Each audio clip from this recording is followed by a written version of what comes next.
بسم اللہ الرحمن الرحیم وَأَقِيمُوا الصَّلَاةَ وَآتُوا الزَّكَاةَ وَارْكَعُوا مَعَ الرَّاكِعِينَ۔ السلام علیکم ورحمۃ اللہ وبرکاتہ۔ ناظرین، آج کی ویڈیو میں ہم نماز کے اندر سجدہ سہو کرنے کا طریقہ آپ کو بتائیں گے۔ سجدہ سہو نماز کے اندر کب واجب ہوتا ہے اور سجدہ سہو کا پریکٹیکل طریقہ کیا ہے، وہ انشاءاللہ آج کی ویڈیو میں آپ کے ساتھ ہم شیئر کرنے جا رہے ہیں۔ تو ناظرین، نماز کے اندر جب بھولے سے کوئی واجب چھوٹ جائے تو سجدہ سہو واجب ہوتا ہے۔ اگر جان بوجھ کر کسی نے نماز کے اندر کوئی واجب چھوڑ دیا تو سجدہ سہو سے اس کی نماز نہیں ہوگی، اس کو نماز کا اعادہ کرنا پڑے گا۔ بہت سے لوگ ہیں جو اس مسئلے کو نہیں جانتے، ان کے واجب چھوٹ رہے ہوتے ہیں اور وہ نماز کو مکمل کر دیتے ہیں، اس طرح ان کی نماز نہیں ہوتی۔ برائے مہربانی آپ اس ویڈیو کو مکمل دیکھیے گا تاکہ آپ کو نماز کے اندر واجب چھوٹنے پر سجدہ سہو کرنے کا طریقہ معلوم ہو جائے۔ اگر بھولے سے واجب چھوٹ جائے تو سجدہ سہو واجب ہوگا، اور اگر جان بوجھ کر واجب چھوٹ جائے تو پھر سجدہ سہو سے نماز نہیں ہوگی، نماز کو دوبارہ پڑھنا پڑے گا۔ اس کے لیے سب سے پہلے ضروری ہے کہ آپ نماز کے واجبات کو جان لیں۔ اور نماز کے واجبات بہت سے ہیں، ان کے لیے ایک الگ سے ویڈیو انشاءاللہ ہم بنائیں گے۔ یہاں پر مختصراً سمجھانے کے لیے، نماز کے اندر ایک واجب ہے سورۃ الفاتحہ کے بعد سورت ملانا۔ اگر کسی نے سورت پہلے ملا لی اور سورۃ الفاتحہ بعد میں پڑھی تو اس پر سجدہ سہو واجب ہوگا۔ اسی طرح تکبیر تحریمہ کے اندر اللہ اکبر کا لفظ کہنا یہ بھی واجب ہے۔ تعدیل ارکان بھی نماز کے اندر واجب ہے، یعنی رکوع اور سجدہ میں اور جلسہ اور قومہ میں سبحان اللہ، ایک مرتبہ سبحان اللہ کہنے کی مقدار ٹھہرنا یہ واجب ہے۔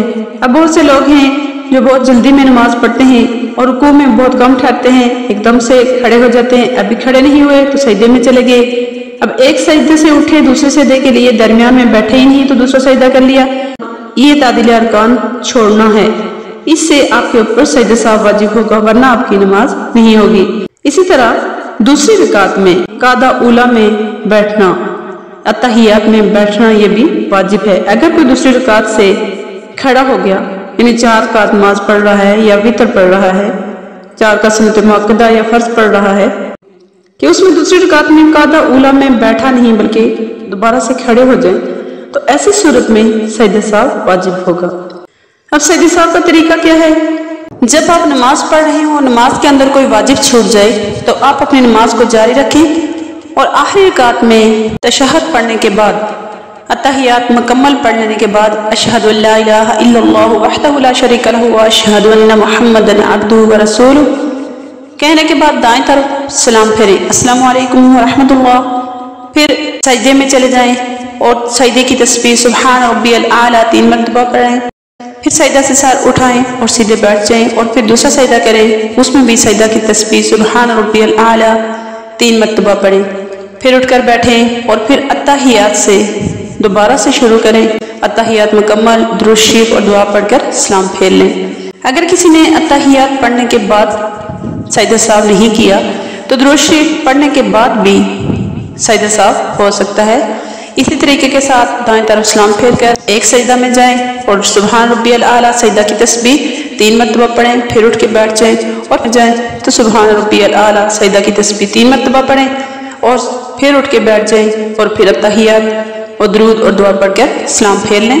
یہ ہے سجدہ سہو کا پریکٹیکل طریقہ۔ اس طریقے کو آپ اچھی طرح سمجھ جائیں اور یہ بات جان لیں کہ نماز کے اندر سجدہ سہو اس وقت واجب ہوتا ہے جب نماز کے اندر کوئی واجب چھوٹ جائے۔ اگر نماز کے اندر کے فرائض میں سے کوئی چیز رہ جاتی ہے، ایسی صورت میں سجدہ سہو سے نماز نہیں ہوگی، نماز کا اعادہ کرنا پڑے گا۔ اللہ تعالیٰ سے دعا ہے کہ اللہ تعالیٰ ہماری نمازوں کو درست فرمائیں، ہمیں نماز صحیح پڑھنے کی توفیق عطا فرمائیں۔ نماز کے مسائل، ضروری مسائل جاننے ہر مسلمان کے لیے بہت زیادہ ضروری ہیں۔ امید ہے کہ آپ کو آج کے مسئلے کی سمجھ آ گئی ہوگی۔ اگر ویڈیو پسند آئی ہو تو اسے لائک ضرور کیجیے گا، صدقہ جاریہ کی نیت سے اسے فرینڈز اور فیملی کے ساتھ ضرور شیئر کیجیے گا تاکہ آپ کی وجہ سے بہت سے لوگ اپنی نماز کو درست کر لیں۔ ہمیں اپنی دعا میں ضرور یاد رکھیے گا۔ اللہ آپ کا حامی اور ناصر ہو۔